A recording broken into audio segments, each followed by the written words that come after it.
호텔 연회장의 거대한 샹들리에가 내뿜는 빛은 오늘따라 유난히 자기적이고 위선적이었다. 최고급 샴페인 잔이 부딪히는 경쾌한 소리 사이로 굶주린 하이에나 같은 친척들의 은밀한 수근거림이 뱀처럼 바닥을 기어다녔다. 예순 늙은이가 50살짜리 여자를 들이다니 뻔하잖아. 그 여자가 형님 재산 보고 꼬리친 거지. 공장 미싱사에 식당 설거지나 하던 여자라며. 전 남편은 일찍 죽고 아들놈은 밖으로 나돌고 남은 거 낙착 같은 무력분일 텐데 지윤이가 퍽이나 가만히 있겠다. 나는 창백한 조명 아래 서서 싸늘하게 식은 눈으로 그들의 천박한 입술들을 훑어보았다. 내 아버지가 60의 나이에 10살이나 어린 여자와 재혼을 한다고 했을 때 이 위선적인 집안의 반응은 하나같이 똑같았다. 새어머니가 될 여자의 목적이 내 아버지의 강남 아파트와 막대한 노후 자금일 것이라는 확신. 하지만 나는 조금 다른 선택을 했다. 나는 테이블 위에 놓인 붉은 벨벳 케이스를 집어들었다. 서늘한 가죽의 감촉이 손끝에 닿았다. 결혼식이 끝난 직후 나는 사람들의 시선이 가장 많이 모인 연회장 한가운데서 그 여자 신정란의 앞으로 다가갔다. 그리고 묵직한 순금 팔찌를 꺼내어 그녀의 앙상한 손목에 직접 채워주었다. 순도 99.9%의 황금, 그 차갑고 묵직한 무게감이 그녀의 손목을 짓누르는 순간 주변의 소음이 찬물을 끼얹은 듯 멎어버렸다. 새어머니, 저희 가족이 되신 걸 환영합니다. 내 입가에는 완벽하게 계산된 호선이 걸려 있었다. 그것은 내가 그녀를 아버지의 아내로 인정한다는 선언이자 이 짐승 같은 친척들에게 내 아버지의 영역을 함부로 엿보지 말라는 오만한 경고였다. 동시에 내 영역에 들어온 이상 주제 파악을 하라는 신정란을 향한 서늘한 족쇄이기도 했다. 모든 행사가 끝나고 짙은 어둠이 깔린 밤. 호텔 후문을 나서며 대기 중인 내 차로 향하려던 순간이었다. 지윤아, 등 뒤에서 들려온 조심스러운 목소리에 나는 걸음을 멈췄다. 붉은색 연회복을 입고 선 신정란은 화려한 옷차림과 어울리지 않게 잔뜩 어깨를 움츠리고 있었다. 그녀가 망설이듯 다가오더니 거칠고 투박한 손바닥을 내밀었다. 손마디가 기형적으로 굵어지고 굳은 살이 박인 그 손 안에는 모서리가 하얗게 닳아버린 낡은 은행 체크카드가 쥐어져 있었다. 너에게 미안해서 그런다. 네가 믿지는 장사라는 거 나도 알아. 그녀의 목소리는 몹시 떨리고 있었다. 붉게 충혈된 눈시울이 가로등 불빛 아래서 처연하게 빛났다. 비밀번호는 네 생일이다. 제발 거절하지 말고 받아다오. 나는 그녀의 속내를 읽으려는 듯 그 주름진 얼굴을 빤히 내려다보았다. 낡은 카드에서 전해지는 서늘한 플라스틱의 감촉이 불쾌했다. 하지만 굳이 여기서 실랑이를 벌이고 싶지 않아 나는 아무런 대답 없이 그 카드를 명품백 안으로 밀어넣었다. 어차피 식당 주방에서 푼돈을 모으던 여자의 계좌다. 들어있어봐야 고작 몇백만 원이겠지. 나는 그 알량한 동정심과 양심의 가책을 비웃으며 차에 올랐다. 호텔의 지하 2층 주차장.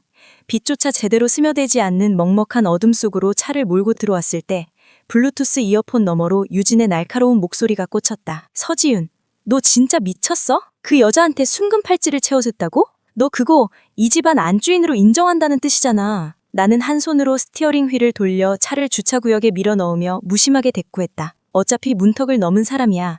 밖에서 지저대는 개들 입부터 다물게 하려면 약간의 품위 유지비는 필요하잖아. 너 진짜 셈을 못하는구나.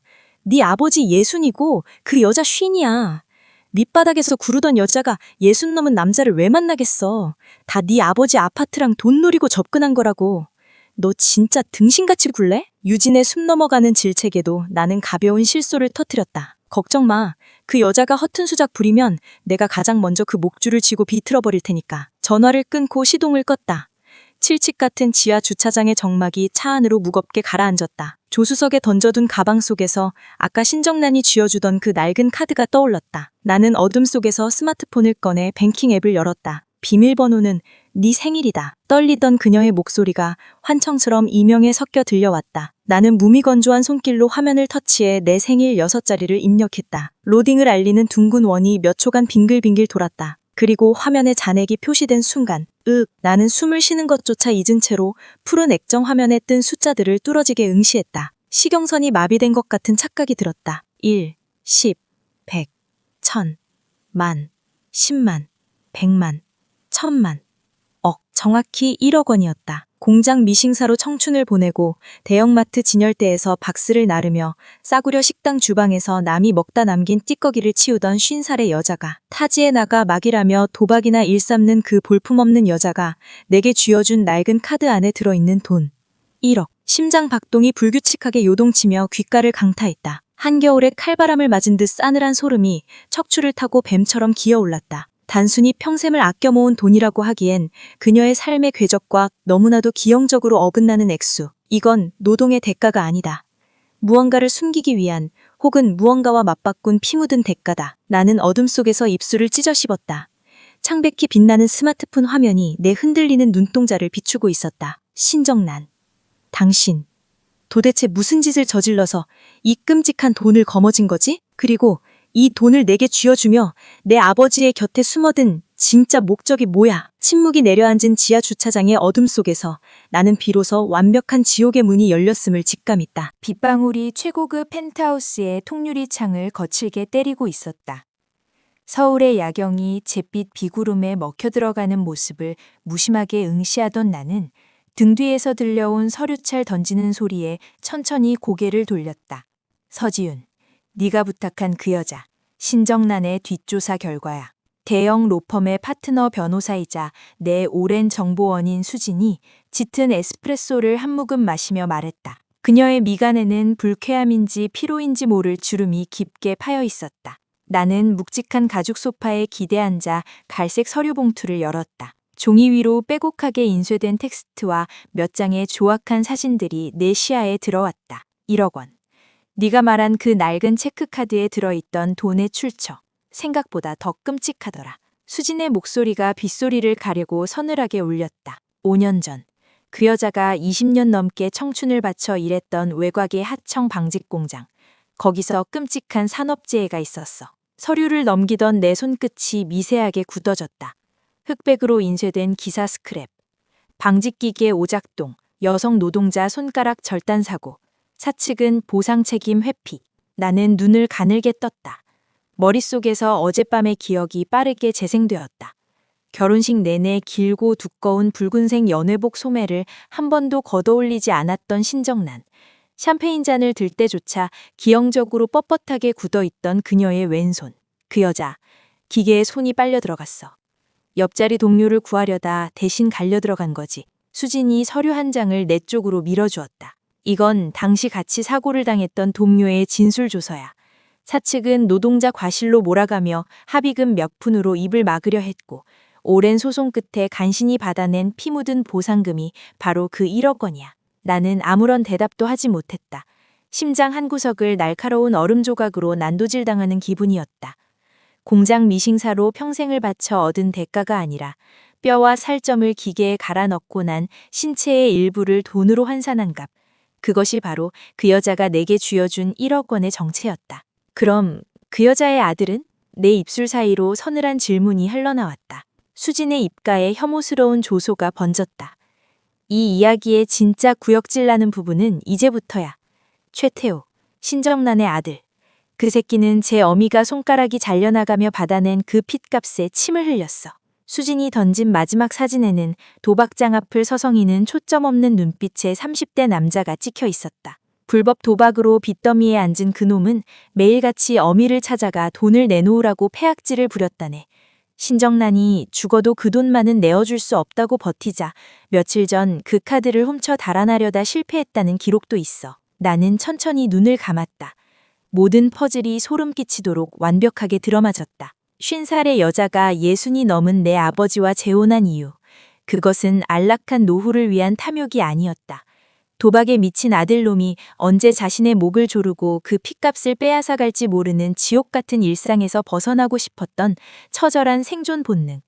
그리고 그녀는 그 마지막 생명줄과도 같은 1억 원을 내게 바쳤다. 자신을 경멸하던 의붓딸인 내게. 너에게 미안해서 그런다. 비밀번호는 네 생일이다. 그녀는 알고 있었던 것이다. 그 돈을 자신이 쥐고 있으면 결국 아들놈의 도박 자금으로 뜯겨나가고 말리라는 것을. 그래서 감히 내 아버지가 만들어준 이 안전한 성벽 안에서 가장 권력 쥐고 있는 내게 자신의 신체를 잘라 만든 전부를 헌납하며 항복과 의탁을 선언한 것이다. 지훈아, 내 생각엔 그 여자 너한테 일종의 보호세를 낸 것 같아. 내 아들이 찾아와 행패를 부려도 제발 나를 이 집에서 쫓아내지 말아달라는, 당신 아버지 곁에 있게만 해달라는 처절한 구걸. 그 말에 나는 자리에서 천천히 일어났다. 통유리창 너머로 보이는 서울의 불빛들이 오늘따라 유난히 잔혹하게 번쩍거렸다. 가슴속에서 정체를 알 수 없는 뜨겁고도 서늘한 불길이 스멀스멀 기어오르기 시작했다. 내 아버지를 돈으로 보는 천박한 꽃뱀이었다. 그래서 내가 먼저 그 목줄을 쥐고 흔들어 주려 했다. 그런데 내가 쥔 것은 목줄이 아니라 그녀의 잘려나간 손가락과 피눈물이었다니. 수진아. 나는 창밖을 향해 뻗었던 시선을 거두고 소파 위에 흩어진 최태우의 사진을 집어들었다. 내 입가에 비릿하고 오만한 미소가 걸렸다. 그 쓰레기 같은 새끼, 지금 어디 있어? 어제 서울로 올라왔대. 신정난이 재혼한 회장님 집 주소를 어떻게든 알아내려고 혈안이 되어 있다더라. 한몫 단단히 챙길 수 있는 호구가 생겼다면서. 호구라. 나는 가볍게 실소를 터뜨렸다. 내 영역에 함부로 발을 들이려는 쥐새끼 한 마리가 냄새를 맡고 기어 올라왔다. 감히 대한그룹의 울타리를, 내가 지배하는 이 성벽을 제 어미의 고열을 빨아먹던 그 역겨운 입으로 갉아먹으려 든다. 수진아, 내일 당장 처리할 일 하나 만들어. 그 새끼가 내 아버지 저택 반경 1km 이내로 접근하기 전에 내 발밑으로 먼저 끌고 와. 나는 사진 속 남자의 얼굴을 구겨 쓰레기통에 처박았다. 서늘한 사위가 펜트하우스의 공기를 얼어붙게 만들었다. 신정나는 이제 내 아버지의 아내야. 내 영역에 들어온 내 사람이라고. 감히 내 소유물을 건드리려는 새끼는 뼈도 못 추리게 밟아주는 게 내 방식이야. 비로소 완벽한 사냥의 시간이 다가오고 있었다. 피비린내 나는 참교육의 시작이었다. 눅눅하고 불쾌한 습기가 폐부를 찌르는 밤이었다. 최고급 세단의 짙은 틴팅창 너머로 나는 가로등 불빛조차 제대로 닿지 않는 으슥한 골목길을 무심하게 응시했다. 아버지의 저택에서 세 블럭이나 떨어진 재개발 구역의 폐건물 앞. 신정나는 최고급 실크 블라우스 위에 어울리지도 않는 낡은 카디건을 덧입은 채 초조하게 누군가를 기다리고 있었다. 그 구분 등에서 풍기는 비참함이 혀를 차게 만들었다. 대한그룹의 안주인 자리를 꿰찬 여자가 밤도둑처럼 숨어들어 만나는 상대. 아, 진짜 왜 이렇게 늦게 나와? 내가 그 집 앞까지 쳐들어간다고 했지? 어둠 속에서 시공창의 쥐새끼 같은 사내가 튀어나왔다. 며칠 밤을 도박장에서 지새운 듯 퀭하게 풀린 눈동자. 때국물이 흐르는 점퍼 차림의 사내. 최태우였다. 태호야, 제발 목소리 좀 낮춰. 누가 들으면 어쩌려고 그래. 신정란이 사색이 된 얼굴로 아들의 팔을 붙잡았지만 최태호는 신경질적으로 제 어미를 밀쳐냈다. 바닥에 거칠게 나동그라진 신정란의 입에서 억눌린 신음이 터져나왔다. 누가 듣긴 뭘 들어. 회장 사모님 소리 들으니까 이제 내가 부끄럽냐? 최태호가 바닥에 주저앉은 신정란의 멱살을 거칠게 움켜쥐었다. 그 돈 내놔. 네가 나 몰래 빼돌린 그 1억. 그거 안 내놓으면 나 진짜 그 저택 쳐들어가서 다 불어버릴 거니까. 미싱 돌리다 손가락 잘려받은 피 같은 보상금. 재혼할 때 혼수 미천으로 썼다고 동네방네 떠들어줄까? 광기에 찬 아들의 협박에 신정나는 파들파들 떨며 눈물만 쏟아냈다. 그 돈은 안 돼, 폐호야. 제발 정신 좀 차려. 내가 널 어떻게 키웠는데. 그 돈은 이미 내가 닥치고 돈이나 내놓으라고. 나 당장 오늘 방에 빚 못 갚으면 손목 날아가게 생겼단 말이야. 최폐호가 주먹을 치켜드는 순간이었다.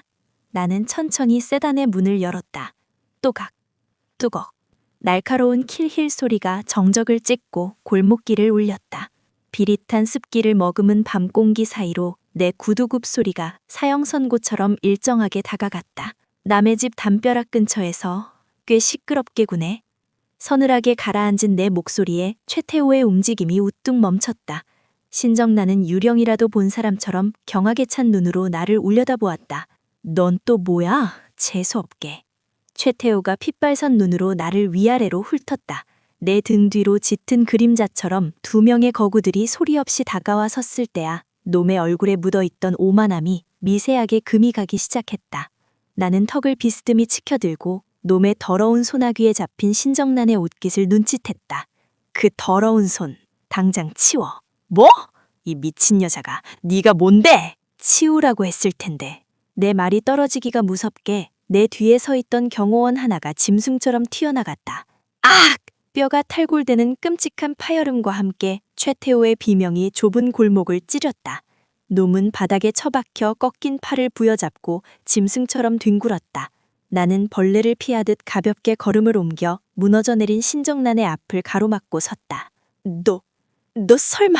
고통에 몸부림치던 최태호가 내 얼굴을 알아보고는 헉헉거리며 뒤로 물러섰다. 신정난의 의듭딸, 대한그룹의 후계자, 서지윤. 놈의 흐리멍덩한 뇌리에도 내 정체가 선명하게 박힌 모양이었다.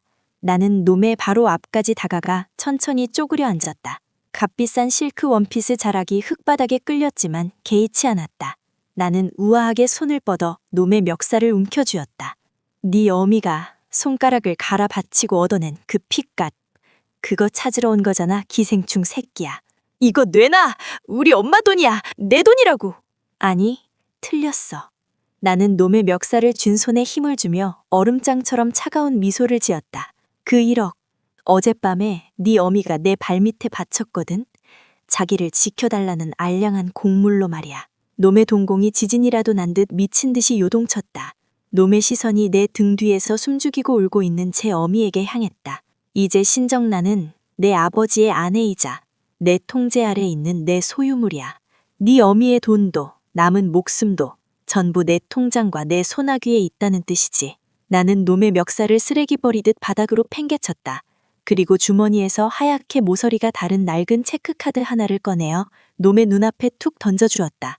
카드가 흙바닥에 떨어지는 경쾌한 소리가 놈의 알량한 희망을 산산조각 내는 소리처럼 들렸다. 가져가봐. 이미 계좌는 깡통으로 비워뒀으니까. 아, 네가 진 빚이 3억이라고 했나? 나는 자리에서 일어나 온먼지를 털어냈다. 그리고 벌레를 내려다보는 포식자의 눈으로 놈을 짓밟듯 선언했다. 내 소유물에 함부로 손을 대려 했다면 그 알량한 목숨 정도는 걸고 왔어야지. 안 그래? 놈의 절망에 찬 비명이 다시 한번 밤하늘을 찢었다. 나는 내 뒤에서 파들파들 떨고 있는 신정난을 향해 서늘한 눈길을 던졌다. 구원은 공짜가 아니다. 이 지독한 진실에 오늘 밤 그녀의 뼛속 깊이 새겨줄 참이었다. 진흙탕과 매연이 뒤섞인 건설 현장의 공기는 내 최고급 세단의 에어컨 필터조차 뚫고 들어올 만큼 역겨웠다. 나는 썬팅이 짙게 깔린 차창 너머로 시뻘건 흙먼지를 뒤집어 쓴 채 굴삭기 조종석에 앉아있는 사내를 무심하게 응시했다. 도박 중독 치료센터 겸 교도소에서 썩어문드러진 3개월. 출소한 최태호에게 내가 던져준 것은 가장 밑바닥의 노동, 굴삭기 보조기사라는 지옥이었다. 내 아버지가 쌓아올린 대한그룹의 우산 아래서 꿀을 빨게 내버려둘 생각 따위는 추호도 없었으니까. 감시카메라와 현장 소장의 보고에 따르면 최태우 씨는 지난 한 달간 단 한 번의 지각도 없이 일에 매달리고 있습니다. 도박 근처에는 얼씬도 하지 않고요. 조수석에 앉은 비서가 태블릿을 넘기며 건조하게 보고했다. 나는 가볍게 코웃음을 쳤다. 사람 고쳐 쓰는 거 아니야. 그 새끼 뼛속에 흐르는 기생충 같은 본성이 언제 다시 튀어나올지 모르니 감시 인력 2배로 늘려. 말을 마치고 차창을 올리려는 순간이었다. 우르르 쾅! 고막을 찢을 듯한 거대한 파열음이 공사 현장을 뒤흔들었다. 지진이라도 난 듯 땅이 흔들리며 짙은 회색 먼지구름이 폭발하듯 솟구쳐 올랐다. 본부장님, 저기 비계가 무너집니다. 비서의 다급한 비명이 터져나왔다. 나는 반사적으로 차문을 열고 밖으로 뛰쳐나갔다. 시야를 가리는 먼지구름 사이로 끔찍한 광경이 펼쳐지고 있었다. 수십 톤에 달하는 거대한 철근과 콘크리트 잔해들이 폭포수처럼 쏟아져 내리고 있었다. 그리고 그 아래 미처 피하지 못한 인부 2명이 굳은 채 서 있는 것이 보였다. 그들이 철근 더미에 깔려 지지겨지기 직전. 괴수 같은 굉음과 함께 낡은 굴삭기 한 대가 미친 듯이 돌진해왔다. 최태호였다. 놈은 무너져 내리는 수십 톤의 잔해를 향해 굴삭기에 거대한 쇠바가지를 치켜들었다. 쾅! 쾅! 기계와 철근이 부딪히며 끔찍한 마찰음을 냈고 사방으로 불꽃이 튀었다. 굴삭기의 유압 실린더가 터져나가며 검은 기름을 토해냈지만 최태호는 끝까지 조종간을 놓지 않았다. 놈의 굴삭기가 거대한 철근 더미를 기적적으로 받쳐낸 그 몇 초의 시간, 그 짧은 틈을 타 2명의 인구가 기어서 사지를 빠져나왔다. 하지만 그 직후 무게를 견디지 못한 굴삭기가 처참한 소리를 내며 옆으로 완전히 전복되고 말았다. 최태호. 내 입술 사이로 나도 모르게 놈의 이름이 튀어나왔다. 찌그러진 굴삭기 조종석 안에는 피투성이가 된 사내가 축 늘어져 있었다. 병원 특유의 소독약 냄새가 코끝을 예리하게 찔렀다. 응급실 앞 차가운 복도 바닥에 신정나는 넋이 나간 채 주저앉아 있었다. 방금 전까지 아버지를 위해 정성껏 찌개를 끓이던 앞치마에는 놈의 붉은 피가 얼룩덜룩 묻어 있었다. 지윤아, 우리 태호가 죽는데 피를 너무 많이 흘려서. 신정란이 내 바지자락을 생명줄처럼 부여잡고 오열했다. 짐승의 단말마 같은 뼛속까지 시린 통곡이었다. 나는 말없이 수술실 위 붉게 켜진 글자를 노려보았다. 심장 한 구석을 무거운 납덩이가 짓누르는 듯한 기묘한 불쾌감이 번졌다. 자기 기계가 전복되는 걸 알면서도 그놈이 사람을 살리겠다고 뛰어들었습니다. 현장 소장이 덜덜 떨며 뱉었던 말이 귓가에 맴돌았다. 제 어미의 피 묻은 보상금을 뜯어다가 도박판에 처박던 버러지, 내 발밑에서 목숨만 살려달라고 구걸하던 기생충, 그 끔찍한 이기주의자가 남의 목숨을 구하겠다고 자기 목숨을 내던졌다고? 안 죽어. 나는 굳은 입술을 간신히 떼어 바닥에 엎드린 신정란을 향해 내뱉었다. 대한그룹 후회자가 보증서고 최고 의료진 다 끌어모았어. 그깟 쥐새끼 하나 못 살려낼 줄 알아? 울지 마. 내 사람 죽게 안 내버려 두니까. 내 서늘한 오만한 선연에 신정란은 숨을 헐떡거리며 고개를 끄덕였다.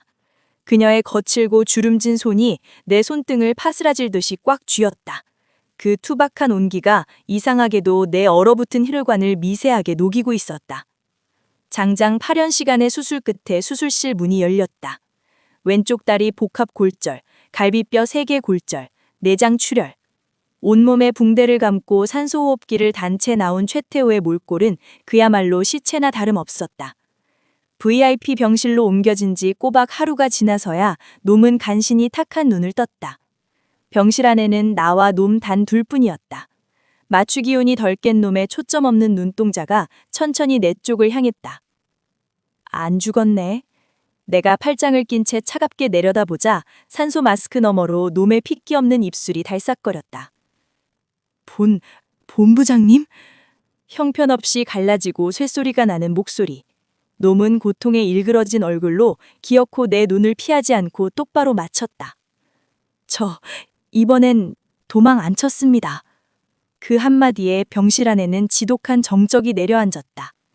도망치지 않았다. 그 알량한 변명이 놈이 평생을 바쳐 저지른 죄악에 대한 알량한 속죄의 증명서처럼 들렸다. 나는 무표정하게 놈의 얼굴을 응시하다가 천천히 고개를 끄덕였다. 그래, 살려냈으니 다리 낫는 대로 다시 현장으로 굴러가. 네가 부숴먹은 굴삭기 값 뼈 빠지게 일해서 갚아야 할 거 아냐? 내 독설에 최태호의 금간 입술 사이로 희미한 웃음이 터져나왔다. 놈의 멍든 눈가로 투명한 눈물 한 방울이 주르륵 흘러내려 베개를 적셨다. 네, 갚겠습니다. 평생 뼈 빠지게 일해서 우리 엄마 호강시켜줄 겁니다. 피와 오물로 범벅되었던 그 처참한 얼굴을 보며 나는 처음으로 이 쓰레기 같은 놈이 조금은 사람 구실을 하게 되었다고 인정할 수밖에 없었다. 이 지독하고도 끈질긴 핏줄의 굴레가 비로소 내 거대한 성벽 안으로 완벽하게 편입되는 순간이었다. 그것은 내가 돈으로 산 권력이 아니라 기꺼이 내어준 아주 작은 틈새이자 자비였다. 계절이 3번 바뀌고 내 저택의 정원에도 서늘한 겨울을 밀어낸 벚꽃이 흩날리기 시작했다. 대한그룹 건설 현장의 10장, 팀장 자리에 오른 최태호는 더 이상 과거의 그 시궁창 쥐새끼가 아니었다. 다리를 살짝 절뚝이긴 했지만 그의 눈빛에는 구역질나는 탐욕 대신 반듯한 생기가 돌았다. 내 아버지가 내어준 작은 틈새가 기어코 한 인간을 밑바닥에서 건져 올린 것이다. 서지훈 본부장님, 작은 사모님께서 오셨습니다. 비서의 말에 나는 결제 서류를 덮었다. 저택의 거실에는 불청객이 앉아 있었다. 내 아버지가 재혼할 당시 가장 앞장서서 신정란을 꽃뱀 취급하며 헐뜯었던 작은 어머니였다. 어머, 지윤아, 얼굴이 참 좋아졌네. 그나저나 네 새어머니 말이야. 작은 어머니는 신정란이 자리를 비운 틈을 타 뱀처럼 교활한 혀를 날름거렸다. 그 아들놈 공사장에서 사람 구했다고 훈장이라도 탄 양 기고만장하던데 그거 다 쇼 아니니? 너 조심해야 해. 핏줄 어디 안 간다고 그 돈도 고른 모자가 언제 네 아버지 재산을 털어먹을지. 작은 어머니. 나는 찻잔을 테이블 위에 소리나게 내려놓으며 그녀의 말을 잘랐다. 차가운 대리석 바닥 위로 서늘한 정적이 내려앉았다. 나는 등받이에 몸을 깊숙이 기대며 포식자의 눈으로 그녀를 오만하게 내려다보았다. 남의 집 개가 짖는 건 봐줄 수 있어도 내 영역 안에서 내 사람을 물어뜯는 건 못 참아. 뭐라고? 내 사람? 작은 어머니 아들, 그러니까 내 사촌 오빠. 작년에 페이퍼 컴퍼니 세워서 그룹 비자금 빼돌리다 걸린 거 내가 덮어준 거 잊으셨나 봐요? 작은 어머니의 얼굴이 백지장처럼 하얗게 질렸다. 나는 조용히 그러나 명확하게 경고했다. 신정란은 내 아버지 아내고 최태호는 내 현장에서 피 흘려 일하는 내 직원이야. 한 번만 더 내 울타리 안의 사람들을 모욕하면 그땐 사촌 오빠의 횡령 증거를 검찰에 넘길 테니까. 알아들으셨으면 이만 나가보시죠. 덜덜 떨며 도망치듯 저택을 빠져나가는 작은 어머니의 뒷모습을 보며 나는 가볍게 실소를 터뜨렸다. 비로소 이 거대한 성벽 안의 쓰레기들이 완벽하게 청소된 기분이었다. 며칠 뒤 친어머니의 기일. 나는 아버지 그리고 신정란과 함께 교회의 추모공원을 찾았다.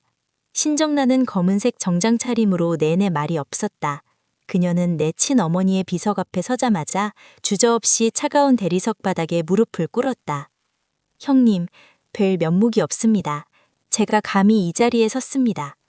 그녀의 굵고 투박한 손이 비석을 조심스럽게 쓸어내렸다. 회장님도 지훈이도 제가 목숨을 바쳐서라도 지키겠습니다. 그러니 부디 그곳에서는 평안하십시오. 그것은 단순한 인사가 아니었다. 내 어머니를 향한 완벽한 존중이자 이 가족을 지키겠다는 처절하고도 숭고한 맹세였다. 그 모습을 묵묵히 지켜보던 아버지의 눈시울이 붉어졌다. 나 역시 입술을 꽉 깨문 채 불어오는 봄바람 속에서 오랫동안 얼어붙어 있던 내 안의 무언가가 녹아내리는 것을 느꼈다. 그날 밤 저택의 발코니. 신정란이 조심스러운 발걸음으로 다가와 내 옆에 섰다. 그녀의 손에는 익숙한 모서리가 닳고 다른 낡은 체크카드가 쥐어져 있었다. 1억 원. 그녀가 손가락을 잃고 받아낸 핏값. 지훈아. 그녀가 카드를 내밀었다. 태우는 이제 자기 밥벌이를 해. 나도 네 아버지가 곁에 있으니 더 바랄 게 없다. 이 돈 네가 가져라. 나중에 네가 짝을 만나 결혼할 때 조금이나마 보탬이 되고 싶어. 나는 그녀의 손에 들린 카드를 가만히 내려다보았다. 과거의 나라면 이깟 푼돈 따위 필요 없다고 코웃음을 쳤을 것이다. 이 돈에 얽힌 피비린내 나는 사연이 불쾌하다며 쓰레기통에 처박았을지도 모른다. 하지만 지금의 나는 달렸다. 나는 천천히 손을 뻗어 그녀의 투박하고 흉터진 손을 부드럽게 감싸쥐었다. 카드를 받는 대신 그녀의 손 자체를 맞잡은 것이다. 신정란 씨. 내 부름에 그녀의 어깨가 움찔했다. 나는 서울의 찬란한 야경을 배경으로 가장 완벽하고도 따뜻한 미소를 지어 보였다. 이 돈 당신이 지켜. 그리고 당신 아들 장가갈 때 당신 손으로 쥐어줘. 지훈아. 그리고 나는 맞잡은 손에 조금 더 힘을 주며 평생을 입 밖으로 내지 못했던 그러나 이제는 너무나도 자연스러워진 그 단어를 내뱉었다. 엄마. 신정란의 두 눈이 지진이라도 난 듯 커졌다. 그녀의 눈동자에 투명한 눈물이 차오르기 시작했다. 앞으로 우리 아빠 잘 부탁해. 나도 잘 부탁하고. 그녀의 입술이 파르르 떨리더니 이내 참지 못하고 내 품에 안겨 어린아이처럼 엉엉 소리내어 울기 시작했다. 나는 가만히 팔을 뻗어 평생을 밑바닥에서 짓밟히면서도 귀엽고 사랑을 잃지 않은 이 위대한 여자의 구분등을 다독였다. 얼음장 같던 대한그룹의 펜트하우스, 피비린내 나는 권력투쟁과 돈의 논리만이 지배하던 나의 완벽하고 차가운 성벽에 비로소 진짜 가족이라는 온기가 채워지고 있었다. 도시의 밤은 여전히 어둡고 시끄러웠지만 내 세상만큼은 그 어느 때보다 찬란하게 빛나고 있었다.